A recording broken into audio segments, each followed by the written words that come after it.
Good day, traders. Today I'm going to elaborate on my trading strategy, our trading strategy. We went for holiday for these few weeks or days. And I've not been doing much videos lately. So I said, okay, let me just run this CHF JPY analysis and how we actually do it. So remember, any pair that you want to take that the higher time frame is not clear, that's in fact that particular instrument is off for the week. So using this opportunity to see if we can coin out a bias from CHF JPY, because from the look of CHF JPY, you've seen that it has not been trending for months. It has not been trending for months. It has been ranging within this supply zone. So we have a POI that we are supposed to be looking at, which is this supply zone. And because price is still at this supply zone, my bullish bias on CHF JPY on the higher time frame is not that strong, because from here I can see that yes, price is still moving around this area, but it have not really taken out this prior low. There's this swing low here, which price is yet to take out. And as you're seeing that other block that is there, this particular other block with this long, if you watch how this particular month ended, this particular month that is giving us our POI, you see this particular one, this bullish move, price took out the high. And as it has taken out the high, I expect price to push down. And as it's pushing down, at least take this low. So, and price did just that. Immediately it took out this low. I can see that yes, we have a bias. But what did price do? Price pulled back to retest the other block, which is normal. And since then, we are not seeing a strong push down. Even at this November period, I was expecting price to take out this low, this previous October low, and push down, but it did not.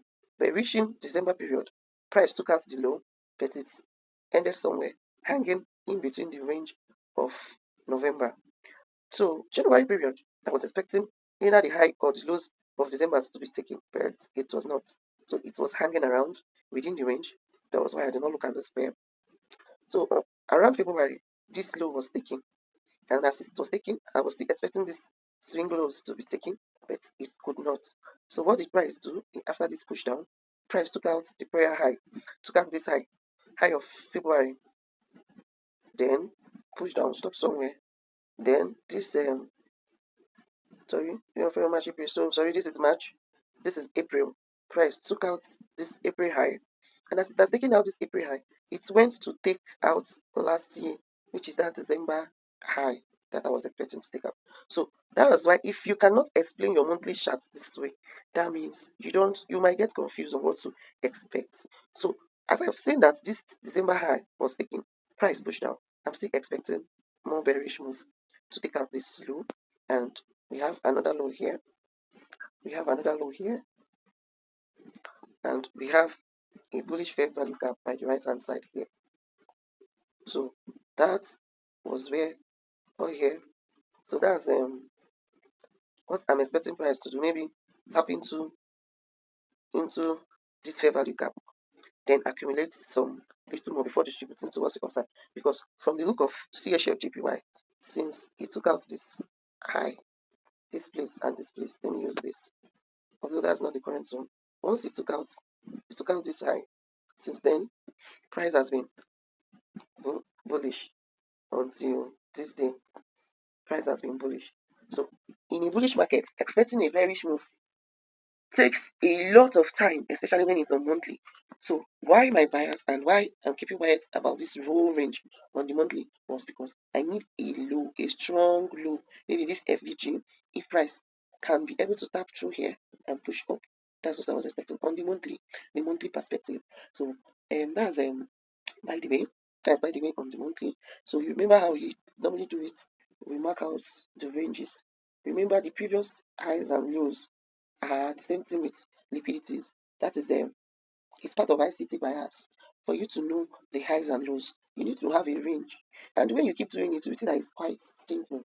And I'm always hinting it that if you cannot get a range of what you want to do when you come to your chart, you have a range. Okay, I want to walk from here to here.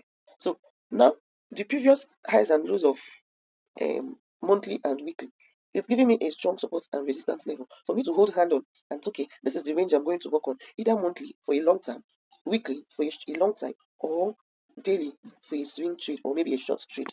So what I'm always expecting is for either the highs or the lows to be taken. And once it's taken, either it reverses or it breaks out and continue. That's just it. There's not much thing there.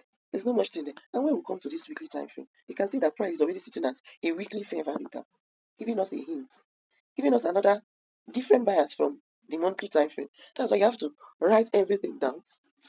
How do we set it? On the monthly time frame, we are expecting price to count the high of last year's high, which is this December. I'm expecting a bearish move on the monthly time frame. On the weekly time frame, as price gets towards this high here, it's pushed down, and danced around, which explain the reason, the more reason why the monthly time frame ranged. So you can see that the move is steep, as in did not go much further. So anyway, so what did price do? Price came here, took out this high, took out this high. But what did it do? It closed above. It closed above, showing us that the weekly objective is bullish. It's bullish on the weekly. But as price took out this high, as it took out this high and closed above, we saw price push down before creating this bullish fair value. That's why you have to be very smart with your eyes. You have to be very, very smart with your eyes. Now we have a weekly bullish fair value gap here. And price ran into it, take out the previous weekly low, ran through it, and within the range of last week, price is still at the middle. But we still have a bias that took out the previous low of last 2 weeks. So the previous low have not been reached. None of the highs has been taken. All these highs have not been taken. So I've already marked it out, and we have our highs. We have our highs. You can mark it out. You can still mark it out if you want. You can use your horizontal line to mark it out. So we have this and we have this on the weekly. These are the buy side liquidities that price is supposed to take. Maybe even if the bearish move wants to come, and price have taken this one already. So we still go down to our daily time frame. And as we're going down towards the lower time frame, we expect to see at least the same thing that is happening on monthly and weekly. But come to the daily time frame, you can see here that this is where price is sitting at the weekly fair value gap. This is weekly fair value gap. And price creates another bullish fair value gap on the daily time frame, which price did not actually strongly obey. It still pushed down towards the weekly fair value gap.